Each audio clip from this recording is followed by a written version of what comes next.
Hello, friends. Trina here from Trina Talks Secret Source. You are most welcome to this channel.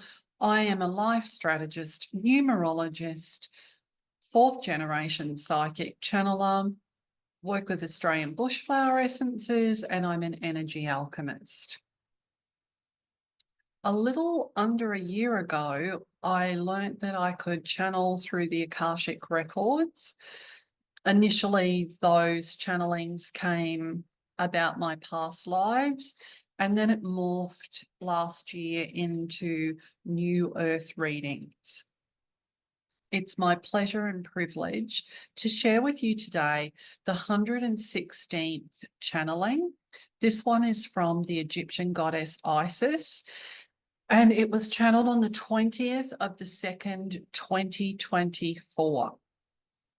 The topic of this one I really love, and it's about ascension. So please enjoy.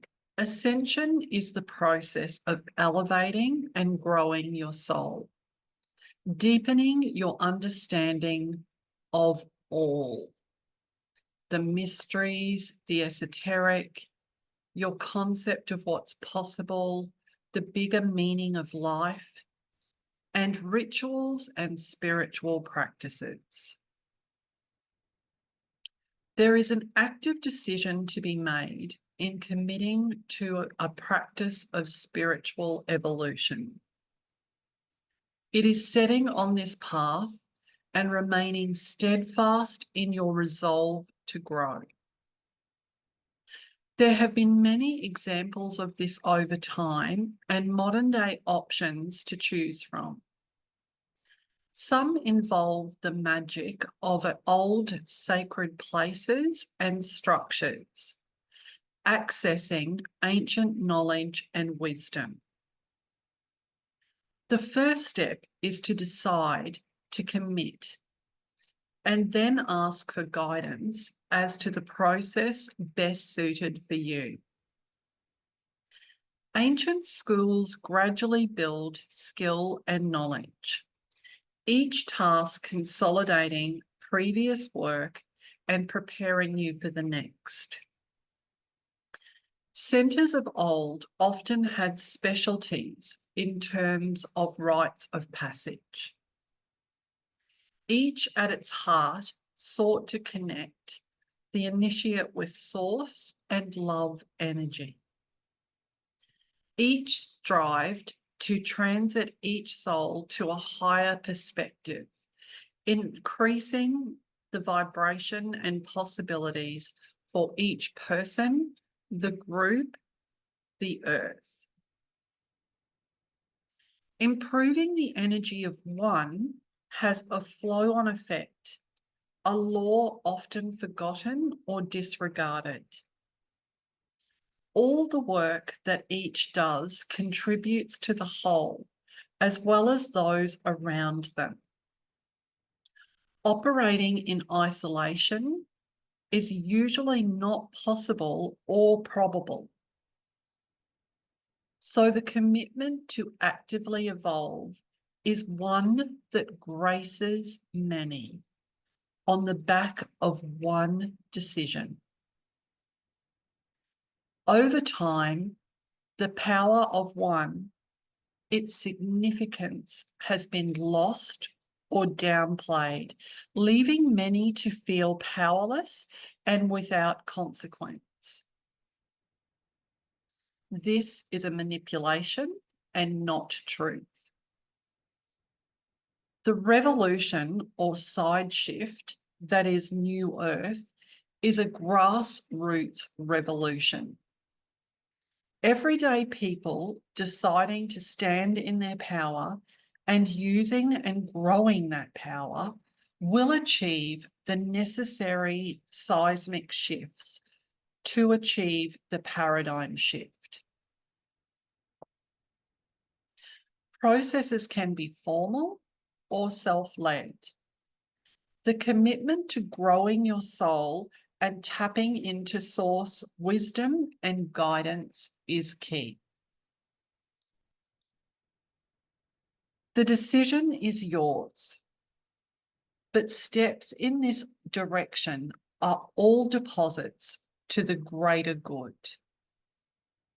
You make a difference. Call on us for our love, support, and guidance when needed. We are delighted to help. Thank you, and so it is.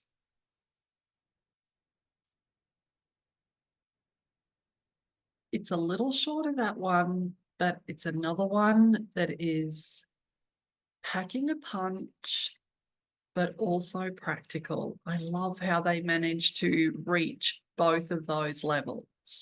Incredible. I invite you to stay tuned for Musings with Simone. Thanks, friends, for being here. Hello, Simone. Hi, Trina. Lovely to see you again. Lovely to see you too. We get a little bit wicked and excited and start talking about it before we're recording. So we have these great conversations, and I go, wait a minute, we've got to record. Hang on, hit that button. This is for channeling 116. It's from the Egyptian goddess Isis, and it was channeled on the 20th of the 2nd, 2024, which, as I've been saying about Simone, the 2 for me is the archetype of the divine feminine. So a 20-day in the 2nd month in 2024 is significant.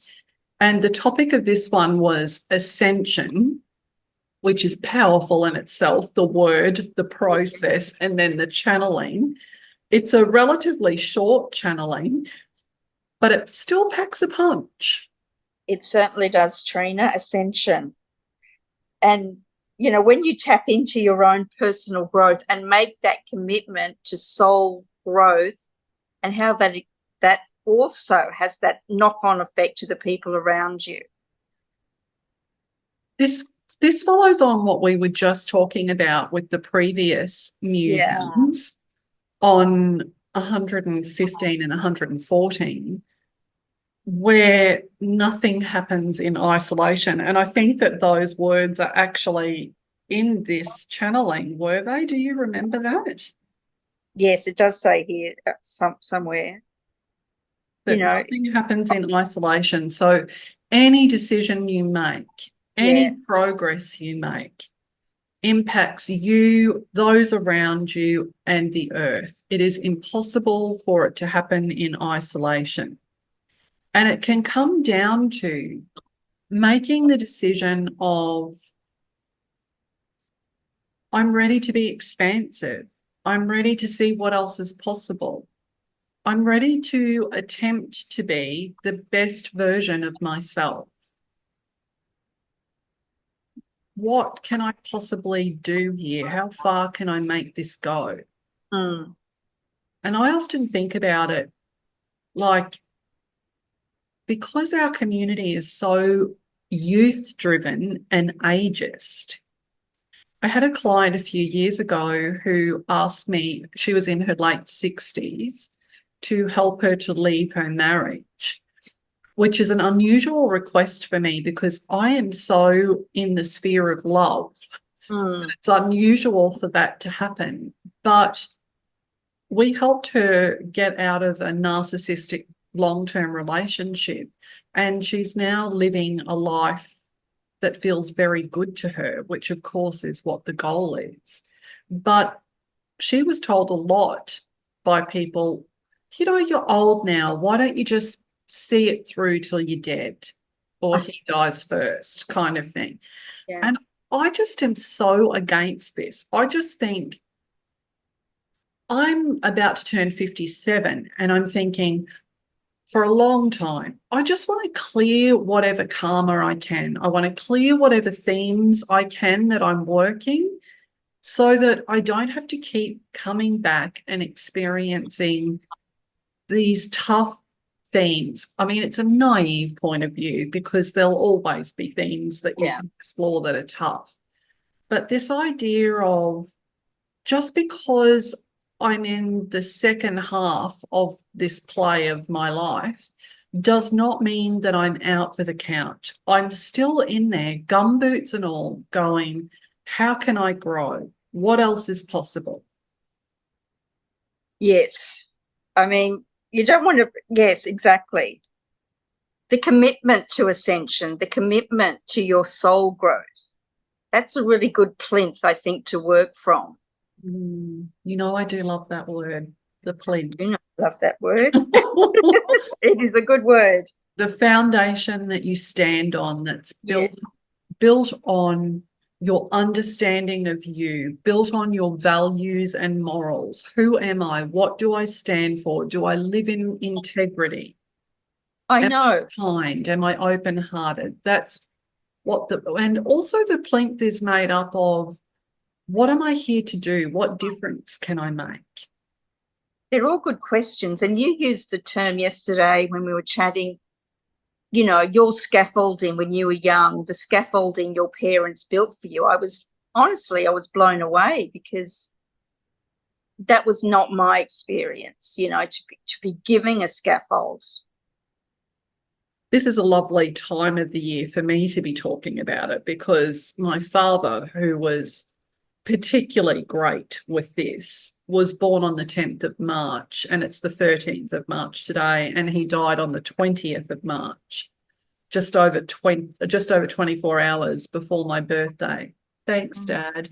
But getting back to my father, he was great at asking those big moral questions. Who are you? What do you stand for? Like, are you a person who is true to your word? If you say you're going to do it, do you deliver? Do you make sure that you're not letting people down? He asked these big moral values kinds of questions, Wow. and they really, really stuck with me. I mean, certainly in some periods of my life where I was distracted with my career and young kids and whatever, you know, I'm sure that that was probably not at the forefront of my mind, but it's always there to pick up. And Yes. I just find they're like, they're giving me the word footings, which you'd use in a foundation or concrete, but they're footings that give you a base to stand on. And I won't go into the tin tacks of it now, but you know that my family has experienced recently a conflict with someone who had been in our life for quite some time. It was so useful to be able to go back. You know, my head was all in a whirl of, this is this person's perspective, and this person thinks this, and what's my place in this? And for me to use the question, have I behaved with integrity? And I don't know if they would answer it the same way that I am answering it, but to be able to use that as an anchor point to go through the whole thing and go, I was kind when I could have been mean. I could have scored some cheap points. I chose not to. My ethos was to show up and love them up and do what I could to support them. I think that I did that. So, I mean, these things are really great to scaffold and to build your life on, that help you separate. For someone like me who finds it difficult to separate, what's my role in this? What are they thinking? What I'm drowning in it. It really helps. And these are part of an ascension process of using values and morals to grow your soul, to be the best person, the best version of yourself. Like, I'm a reforming people pleaser. So keeping people happy has been my metric for a long time. And when you're in this kind of conflict, obviously you're failing at that because people are not happy with you. So it's okay, I can't use that as my metric. What is a more functional metric to use? Yeah. And they're just so valuable. They're so helpful. But this ascension, I don't know. Again, we're getting this thing of the knock-on effect, the domino effect. You can't change one element without it impacting others. It's impossible. It's almost like the butterfly effect, isn't it? Yes. It may not even be logical, but if you change one thing over here, it's going to affect something right over there. Yeah. So it's all positive, which is so great. If you're growing your soul and having that plinth to operate from, a higher version of yourself when you're in a situation, and using those tools to get yourself out of it or get yourself through it, it's empowering. It's self-empowering. At any time, we can be a little kinder to ourselves and others. That just makes the world a better place. Yep. They feel it, you feel it, others around feel it. I'm always really interested in the concept of collective consciousness, of almost like there's this fabric. This is not the real thing. This is just a metaphor that I kind of think about.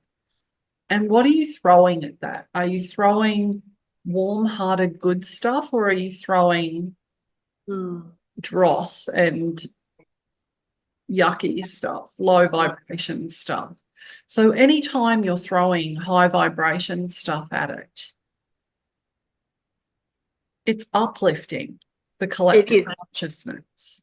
Well, it will transform that situation, and it's a forward momentum, a forward positive momentum.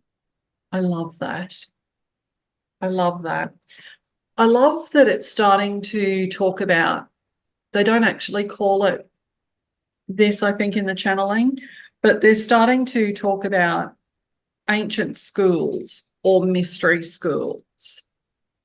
And as you know, I've been listening again to Jesus's grandmother's channeled work. Her name's Anna. You can find it on YouTube, or you can find it an ebook. I'm sure it's probably a physical book as well.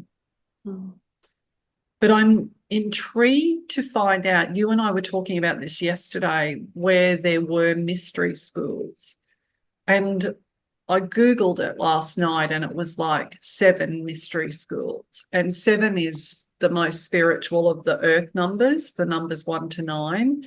7 is the most spiritual, but intuitively, I know that's not the case. There are more than 7. And so I've started, as I'm reading the book, underlining where the mystery schools are, so I can kind of get, I mean, it's such a rich book, such a rich book. It just blows my mind all over again. But I love this idea of the ancient mystery schools that were dedicated to a curriculum of growing your soul in a very supportive way. The kind of ways that they grew it were expansive. I mean, mind-blowing. Me as a person who's not involved with that goes, how on earth would you ever be able to do that? But it was carefully sculpted and carefully leveled, that each level built on the one before, as I think we've discussed, and each level expanded you further. I just love the idea that it's so supportive, that each of us has our own curriculum for growth. And to access that starts with a yes, I'm on board. I'll give it a red hot go. Yeah. And I mightn't always ace it. Well, who does? We're human. But I'll keep coming back and having another go at it when I pick myself up. And I think that's important, Trina, to say the curriculum is individual to each and every one of us. So important. I just can't even tell you, like, from over 10 years ago when I started in earnest working more in the spiritual field, that was one of the early messages that came through, that life is not a cookie cutter approach. And this sort of comes up in this channeling too, I think, of that we have been brainwashed into thinking that we don't matter. We're just one of billions, and you're not one of the special ones, so it doesn't matter about you. You just show up and be a good little foot soldier, and we'll tell you what we need from you. This is this cookie cutter approach of that you're just one off the production line and you don't really matter. But from the first time, from early on in this spiritual journey, I was just told it's not a cookie cutter approach, it's bespoke. And it's bespoke, tailored individually to you, because you are magnificent. You are important enough to have your own purpose and your own curriculum for growing your soul. So it makes complete sense that there are teams who are working with your oversoul, that higher self, if you like, and with versions of you and those around you to help you grow and evolve, because every bit that you and I and all our other friends, every bit that we grow has such exponential benefits. Like, we're not talking, it's just a drop in the ocean. We're talking about it becomes the wave. And potentially it could be a tidal wave of good and love. I haven't had that image before. That's what they've just given me now. It's interesting. Wow. And even the thought of, over time, the power of one, which when I channeled this was hilarious to me, because African Australian author who's passed, Bryce Courtney, wrote an iconic book called The Power of One, which I read decades ago. My kids were just babies at the time. But it was so beautifully written, and it was such an eloquent example of one can make all the difference. And this is so antithetical to what we are taught. We are taught you are nothing in the equation. Yeah. Just go away and be a good little ant. Okay? Yep. Do what we need. But New Earth teachings are that this is completely wrong, and that everybody is important and makes a difference. Another game changer for everyone. It's like lots of things are being turned on their head. Like even the grassroots movement. When you look at recent history, many revolutions, or not revolutions, many big changes have happened from the top. And those at the bottom are just told how it's going to be. But this is a grassroots movement. So it's coming from lots and lots of souls who, according to old definitions, are nothing, not true, don't absorb that, but they're told that. But it's going to come from lots and lots of souls who are standing in their full embodiment of love and going to bring the change forward. Magnificent. So yeah. What were you going to say? Sorry. I was just going to say, that's magnificent, that. I like The Power of One. Oh, did you read the book? I read the book like 30 years ago, but I actually watched the movie about 6 months ago. Just happened to pop up. I must have another look at it. Yeah, I might that even was, read the book yeah. again. His Mm, descriptions are so lyrical. So for some of us, our evolution, our ascension will be self-led. yes. We'll be guided and we'll go, okay, so I think I'm doing this now. And I'm going to explore that and see what's possible. And then for others, it's going to be more sculpted and everything in between that. It's not going to be a lockstep thing of do everyone do this and you'll get through it. And even the process of ascension, I think, is about learning to trust the guidance that you're getting.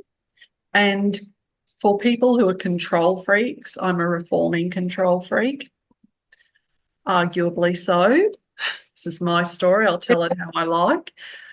For people who are control freaks, giving up the idea that you have to see the whole big picture and just take the next best step, as they say in Frozen. Take the next best step and get comfortable with that, and then the next best step. So for some of us, that can be really frustrating not to have, I just want to know where I'm going to. Show me the plan. Yes. Show me the plan. Yeah. So it just evolves as you go along. And there was something that I heard yesterday about Ascension from the Jesus's Grandmother book, Anna, Jesus's grandmother. And it was around people, as humans, we often think that ascension is a point, a destination, Mm, but to change your thinking into it's about now. It's about doing the best you can now. And that is what ascension is. That is enough. Not that they definitely. use the word Yeah. enough, but yeah. So what's my next best choice? It's pretty powerful stuff. It is. Thanks for sharing that channeling. It was great. It's not huge. It wasn't a huge one, but it No. certainly packed a punch. It certainly Yes. wasn't a lightweight at all. And I love about these channelings that they're often quite mind-blowing, but they're also very grounded and practical. Yes, that's what I like about them too. As we said before, they're accessible. Accessible. Like We, even in here, it's saying about the commitment to growing your soul and tapping into source wisdom and guidance is key. The decision is yours, but steps in this direction are all deposits to the greater good. And the thing that we've all have to carry in our hearts is that you make a difference. Your choices, your way of living makes a difference to you, to those around you, and to Earth. And just because you're not all over magazines or TVs or whatever is irrelevant. yeah, that's very powerful, Trina, I think. Making a difference. Yeah, you can make a difference today in someone's life, even smiling at them. Exactly. Yeah. When someone looks like, one of my favorite things is when I smile at someone and their face before the smile comes might look quite serious or heavy or even sometimes a little scary because their resting face is looking quite serious. And the transformation of when someone smiles at them, of their face from that space into an open-hearted smile of delight of being seen is just so delicious. It is. So delicious. So also there is the last thing that I'd like to say about this is to remember that the invitation has been extended to ask for guidance and support when you need it. don't think that they're too busy to help you. They need you to ask for their help often because it's the law of free will. But they are delighted. It's what they are there for. It makes them happy. It's contributing to this bigger goal, but also in supporting us. They take that seriously and they love doing that. So please feel absolutely invited to ask for help, love, and support whenever you need it. And I guess the interesting thing is, going back to that conflict that I referred to earlier, I have got a big goal this year of living in the same place with my husband by ourselves. And there's got to be seismic shifts in my world to make that happen. And I asked for help with this situation when it was overwhelming, which it was for some time, serious and overwhelming and heavy. And this was not how I pictured it was going to come. There's the control thing again. But it has relieved me from that layer of weight and stress. So they will come and shift things for the highest good. And we've just got to be open to thank you. Thank you for the support and love. And I'm coming to terms with what it looks like. Fantastic. It's a powerful model. Oh, it is. And they do say they are delighted to help, and they are delighted to help. They're very, very generous, beyond our comprehension, I think. As are you, very generous, my darling friend Simone. Thank you, Trina. It was so interesting, and I hope everyone enjoyed that. I love being a part of it. Thank you. Oh, I love having you here to discuss this with. It's so It's so it's such a treat. We get giddy with excitement, don't we, when all these pearls of wisdom drop in? It's almost surreal. Yeah. Can't believe it. Feel free to like, subscribe, share with others, share your thoughts. I'll just remind you that this is a supportive community. So if this isn't aligning with your worldview, that's completely fine. I'm sure that there are many other channels that will, so I invite you to seek those out. If this is in your wheelhouse, you are very welcome to stay and enrich our community. We just love having you here. Thank you so much. Thank you, Simone. Thanks, Trina. Bye. Bye.